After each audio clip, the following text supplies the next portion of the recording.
சமூக நீதி காவலர் விபி சிங் அவர்களின் பிறந்த நாளில் அவருக்கு எமது வீர வணக்கத்தை செலுத்துகிறோம். அவர் வழியில் சமூக நீதியை பாதுகாத்திட விடுதலை சிறுத்தைகள் கட்சி உறுதியேற்கிறது. அவருக்கு தமிழ்நாட்டில் மாநில கல்லூரியின் வளாகத்தில் திருவுருவச் சிலையை நிறுவிய தமிழ்நாடு அரசுக்கு, குறிப்பாக மாண்புமிகு முதல்வர் அவர்களுக்கு விடுதலை சிறுத்தைகள் கட்சியின் சார்பில் எமது பாராட்டுகளையும் நன்றியையும் உரித்தாக்குகிறோம். விபி சிங் அவர்கள் பிரதமராக இருந்த காலத்தில் மண்டல் பரிந்துரையை நடைமுறைப்படுத்துகிறார் என்பதற்காகவே அவருடைய ஆட்சியை கவிழ்த்து அவருக்கு மிகப்பெரிய நெருக்கடியை தந்தவர்கள் இன்றைக்கு ஆட்சி பீடத்திலே இருக்கிறார்கள். ஓபிசி மக்களின் முதல் பகை என்றால் அது சனாதன சக்தி என்று சொன்னால் மிகையாகாது. சங் பரிவார்கள் ஓபிசி மக்களுக்கான இடஒதுக்கீட்டை, குறிப்பாக மண்டல் பரிந்துரையின் அடிப்படையிலான இந்த இடஒதுக்கீட்டை ஏற்காமல் அவருடைய ஆட்சியை கவிழ்த்ததோடு மட்டுமில்லாமல் நாடு தழுவிய அளவில் வன்முறை வெறியாட்டத்தில் ஈடுபட்ட வரலாற்றை மறந்திட இயலாது. ஆனால் இன்றைக்கு மதவாதத்தை முன்னிறுத்தி மக்களின் அடிப்படை பிரச்சனைகளை எல்லாம் ஒரு பொருட்டல்ல என்கிற வகையிலே மடைமாற்றம் செய்யக்கூடிய சக்திகளுக்கு அரசியல் ஆதாயம் கருதி சிலர் துணை போகிறார்கள் என்பதுதான் வேதனைக்குரியது. ஓபிசி மக்கள் இந்த நாளிலாவது விபி சிங் அவர்களை புரிந்து கொள்ள வேண்டும். சமூக நீதியின் மீது நம்பிக்கை உள்ள அனைவரும் விபி சிங் அவர்களை உயர்த்தி பிடிக்க வேண்டிய தேவை தேசிய அளவிலே உருவாகியிருக்கிறது.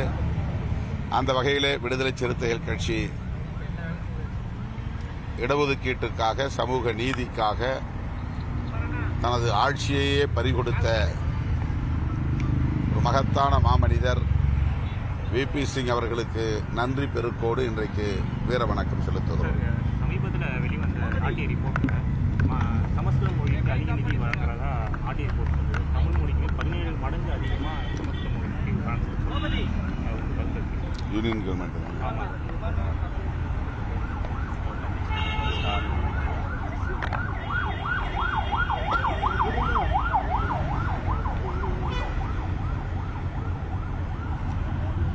இந்தியையும் சமஸ்கிருதத்தையும் தேசிய அளவிலே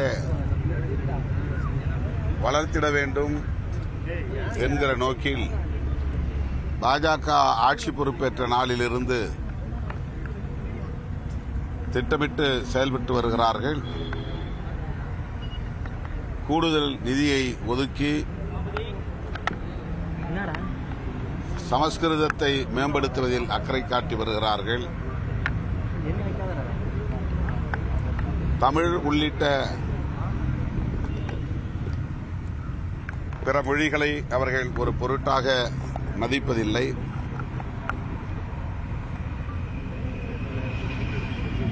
ஆங்கிலத்தை தூக்கி எறிய வேண்டும் என்று வெளிப்படையாக பேசுகிறவர்கள் தமிழ் போன்ற பிற மொழிகளை ஒரு பொருட்டாக மதிக்காமல் இந்த மண்ணின் மக்களை, பூர்வீக குடிகளை, பிறமொழி பேசும் தேசிய இனங்களை நசுக்குவதிலே இவர்கள் குறியாக இருக்கிறார்கள். இதையெல்லாம் பாரதிய ஜனதாவையும் சங் பரிவார்களையும் ஆதரிக்கக்கூடியவர்கள் சீர்தூக்கி பார்க்க வேண்டும், சிந்தித்து பார்க்க வேண்டும். அமித்ஷா, மோடி போன்றவர்கள் யாருக்காக வேலை செய்கிறார்கள் என்பதையும் புரிந்து கொள்ள வேண்டும். பேசுவதற்கு ஆளே இல்லாத ஒரு மொழி சமஸ்கிருதம், செத்த மொழி சமஸ்கிருதம். அந்த மொழிக்கு கோடிக்கணக்கிலே நிதி ஒதுக்கீடு செய்கிற பாஜக அரசின் போக்கை, அவர்களின் உண்மை நோக்கை ஜனநாயக சக்திகள் புரிந்து கொள்ள வேண்டும் என்று சுட்டிக்காட்டுகிறோம். சார், இப்போ வந்து முருகன் மாநாடு பிஜேபி சார்பில் முருகன் மாநாடு நடத்த முடிச்சிருக்காங்க. இதில் குறிப்பாக அண்ணா பெரியார் போன்ற இந்த வீடியோ சர்ச்சையாக இருக்கு. அது எப்படி பார்க்குறீங்க? அதில் அதிமுக முன்னாள் அமைச்சர்கள் ஒரு 5 பேர் பங்கேற்றிருக்காங்க. நான் ஏற்கனவே சொன்னதைப் போல மதுரையிலே நடந்தது முருக பக்தர்கள் மாநாடு அல்ல, மோடி பக்தர்கள் மாநாடு. முருக பக்தர்களின் மாநாடு நடந்திருந்தால் தமிழ் மக்களால் பெரிதும் மதிக்கப்படக்கூடிய பெரியார், அண்ணா போன்றவர்களை விமர்சிக்கும் வீடியோ ஒளிபரப்பப்பட்டிருக்காது. பெரியார், அண்ணா போன்ற தலைவர்களையே தமிழ் மண்ணில் எங்களால் விமர்சிக்க முடியும், அவர்களின் அடையாளத்தை அழித்தொழிக்க முடியும் என்று கங்கணம் கட்டிக்கொண்டு சங் பரிவார்கள் செயல்பட்டு வருகிறார்கள். ஆனால் அதிமுக அந்த மாநாட்டிலேயே பங்கேற்றது என்பதுதான் அதிர்ச்சி அளிக்கக்கூடியது. வெறும் தேர்தல் ஆதாயம் கருதி அண்ணாவை விமர்சித்தாலும் பெரியாரை விமர்சித்தாலும் அந்த தலைவர்களை எவ்வளவு இழிவுபடுத்தினாலும் அவர்களோடுதான் தேர்தல் களத்தை சந்திப்போம் என்கிற நிலையில் அதிமுக இருப்பது அதிர்ச்சி அளிக்கிறது. அவர்கள் இது குறித்து சிந்திக்க வேண்டும். அண்ணாவை பழித்த பிறகு, பெரியாரை பழித்த பிறகும் பாஜகவோடு, RSS உள்ளிட்ட சங் பரிவார்களோடு இவர்கள் தொடர்ந்து பயணிக்கப் போகிறார்களா என்பதை தமிழ்நாட்டு மக்களுக்கு தெளிவுபடுத்த வேண்டும். அதிமுக முன்னாள் அமைச்சர் வைகை செல்வன் அவர்கள் பேட்டியில் சொல்லியிருக்காரு, திமுக கூட்டணி ஓட்டை விழுந்து விட்டது சொல்லியிருக்காரு. அதுக்கு நீங்க? அது அவருடைய ஆசையாக இருக்கலாம், அல்லது கனவாக இருக்கலாம். அது நனவாக வாய்ப்பில்லை, நிறைவேறாது. சார், 234 தொகுதிக்கு நாங்கள் இணையானவர்கள், தகுதியானவர்கள் நேற்று பேசியிருந்தீங்க. விசிகா திமுக கூட்டணியில் 2026 சட்டமன்ற தேர்தலுக்கு அதிகமான தொகுதிகளை கேட்கறதுக்கு ஒரு முன்னாடி சமிக்கையா பார்க்கலாமா? உங்களுடைய அந்த பேச்சு நம்ம எப்படி எடுத்துக்கலாம்? இந்த கேள்வி திரும்ப திரும்ப திரும்ப திரும்ப கேட்கப்படுகிறது. இது சலிப்பு தட்டுகிற ஒரு கேள்வியாகவும் இருக்கிறது. தேர்தல் நேரத்தில் கட்சிகளுக்கு இடையிலே பேச்சுவார்த்தை நடக்கும்போதுதான் எத்தனை தொகுதிகள், எத்தனை இடங்கள் என்பதையெல்லாம் நாம் தீர்மானிக்க முடியும்.